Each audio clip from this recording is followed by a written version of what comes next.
नमस्कार मित्रांनो, मी योगेश माने इग्नाइट अकॅडमीमध्ये तुमचं सर्वांचं स्वागत करतो. मित्रो, एमपीएससी कडून नुकत्याच दोन जाहिराती काढण्यात आलेल्या आहेत. एक आहे डेप्युटी डायरेक्टर डीव्हीटी आणि दुसरी आहे प्राचार्य, उपप्राचार्य आणि निरीक्षक पदासाठी चांगल्या वॅकन्सीज आहेत. 123 वॅकन्सीज आहेत. क्लास 1 ची पोस्ट आहे, राईट. तर या ज्या वॅकन्सीज आहेत, डेप्युटी डायरेक्टरसाठी 10 वर्षाचा एक्सपिरियन्स आणि प्राचार्य पदासाठी 7 वर्षाचा एक्सपिरियन्स लिहिलेला आहे. या एक्सपिरियन्स मध्ये तो तुमचा प्रोफेशनल चालतो, ऍडमिनिस्ट्रेटिव्ह चालतो किंवा टीचिंग चालतो. मग तो प्रायव्हेटचा असो, सेमी गव्हर्नमेंटचा असो की गव्हर्नमेंटचा असो. तर असं एक वाइडर रेंज जी आहे ती एक्सपिरियन्सची दिलेली आहे. आता या 3 कॅटेगरीमध्ये म्हणजे ऍडमिनिस्ट्रेशन, प्रोफेशनल आणि टीचिंग याच्यामध्ये जवळपास सर्व सेक्टर मोडतात, राईट. आणि प्रायव्हेट, गव्हर्नमेंट आणि सेमी गव्हर्नमेंट असे तिन्ही लिहिलेले असल्यामुळे प्रत्येक एक्सपिरियन्स जवळपास या पदासाठी हा इलिजिबल असू शकतो आणि आहे पण. क्लिअर. तर मग आता प्रॉब्लेम काय येतो की तुम्ही जेव्हा ऍप्लिकेशन फॉर्म फिलअप करता आहात तेव्हा तुम्हाला तुमच्या इलिजिबिलिटी क्रायटेरियाचा इश्यू दाखवत आहे. तर चला आपण याच्यावर आज बोलणार आहोत या व्हिडिओद्वारे.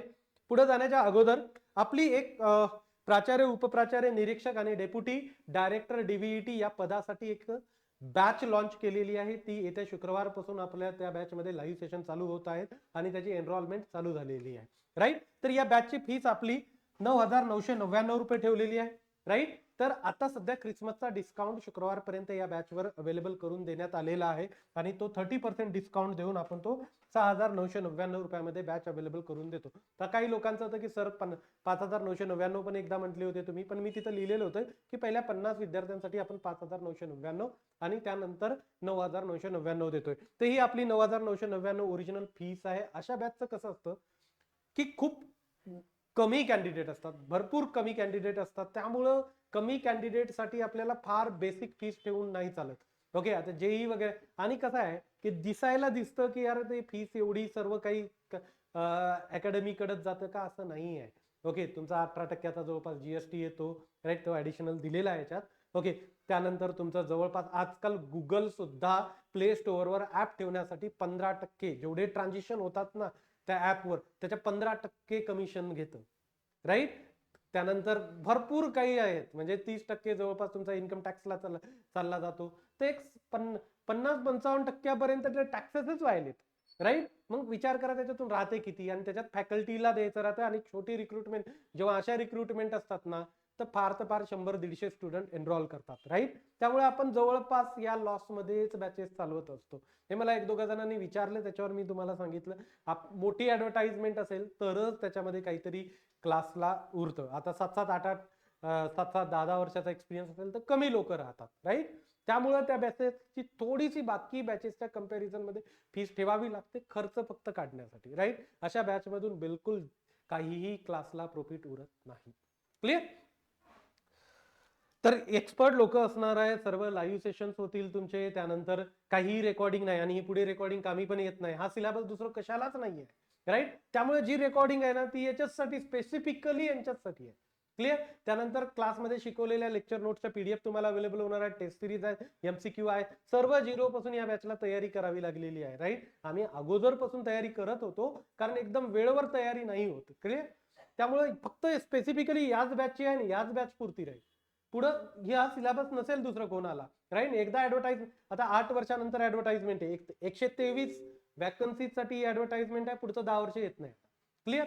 त्यामुळं काहीही अशा बॅचेस मध्ये आपल्याला उरत नाही. तर मेन काय हा व्हिडिओ ज्याच्यासाठी बनवतोय तो इलिजिबिलिटीचा विषय आहे. तर आता हा इलिजिबिलिटीचा विषय नेमका अडचण काय, तर बऱ्याच जणांना 7 वर्षाचा एक्सपिरियन्स असताना, 10 वर्षाचा एक्सपिरियन्स असताना नॉट इलिजिबल म्हणून दाखवतो. घाबरू नका.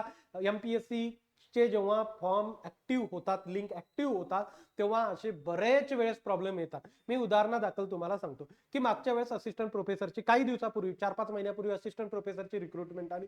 खूप लोकांना तिथं इलिजिबल दाखवत नव्हतं. जसं मेकॅनिकल इंजिनिअरिंगचा स्टुडंट आहे, थर्मलमध्ये तुमचा एमटेक असेल तर मग तो प्रोडक्शन इंजिनिअरिंगला इलिजिबल नव्हता, वर्कशॉपला सुप्रिडंटला इलिजिबल नव्हता, मेकॅनिक्सला इलिजिबल नव्हता. पण एमपीएससीच्या मागे लागू लागू ते चेंजेस करून घेण्यात आलेले आहेत आणि आता पण तेच करावं लागणार आहे, राईट. तुम्हाला जर मी माझ्या परीनं अकॅडमी आपल्यातर्फे ट्राय करते, ओके, पण 1 आणि 2 कॅन्डिडेटनं किंवा 10 कॅन्डिडेटनं ट्राय होत नाही. ज्यांना ज्यांना इलिजिबल दाखवत नाही, सिंपल काय करायचं, एमपीएससीचा जो कस्टमर केअरचा नंबर आहे, तिथं कॉल करायचा आणि त्यांना सांगायचा असा प्रॉब्लेम येतो, इलिजिबल दाखवत नाही. तर ज्यांना ज्यांना इश्यू आहे त्या प्रत्येकाने तो कॉल करा आणि त्यांच्याकडे ती कंप्लेंट करा. म्हणजे काय होईल, थोडंसं प्रेशर मेंटेन होईल आणि ते त्याच्यावर काम करतील आणि लवकर हा प्रॉब्लेम सॉर्ट आउट होईल. प्रॉब्लेम सॉर्ट आउट होतो. मागच्या वेळेस असिस्टंट प्रोफेसरची 3 वेळेस त्यांनी डेट एक्सटेंड केली. का? कारण मग हेच इलिजिबिलिटीचा इश्यू येत होता. पुन्हा आता तो इलिजिबिलिटीचा इश्यू येतोय. एक्सपिरियन्स वाल्या पोस्टला हा प्रॉब्लेम होतो. मागच्या वेळेस असिस्टंट प्रोफेसरला एक्सपिरियन्स नव्हता, पण मग मल्टिपल डिपार्टमेंट होते ना, तर मल्टिपल डिपार्टमेंटच्या इलिजिबिलिटीचा इश्यू होता. तर आता काय झालं की काही एक्सपिरियन्सेसला ते दाखवत नाही आहेत की इलिजिबल आहेत म्हणून. पण मग घाबरू नका, चालत नाही. तुमच्या त्या फॉर्म मध्ये जे नोटिफिकेशन आलं एमपीएससीचं त्याच्यात क्लिअरली मेन्शन आहे private, government, semi government, administrative, professional आणि टीचिंग. तर याच्यामध्ये तुम्ही मोडता तर तुम्हाला त्यांना कॉन्टॅक्ट करणं अत्यंत गरजेचं आहे. एमपीएससीच्या वेबसाईटवर गेले तर तिथं तुम्हाला त्यांचा कस्टमर केअरचा नंबर मिळतो. बऱ्याच वेळेस काय होतं की त्या कस्टमर केअरला म्हटले, ते म्हणतात आमच्या डोमेनमध्ये येत नाही, तर त्यांना सरळ विचारायचं तर कुठल्या येतं, त्यांचा नंबर द्या. ते लगेच नंबर पण देतात तुम्हाला. शेवटचे 4 डिजिट मी सगळं करून बसलेलो. ओके, पण ओपनली मी नंबर देऊ शकत नाही याच्यासाठी. क्लिअर? तर वेबसाईट वरून तो तुम्हाला नंबर मिळेल.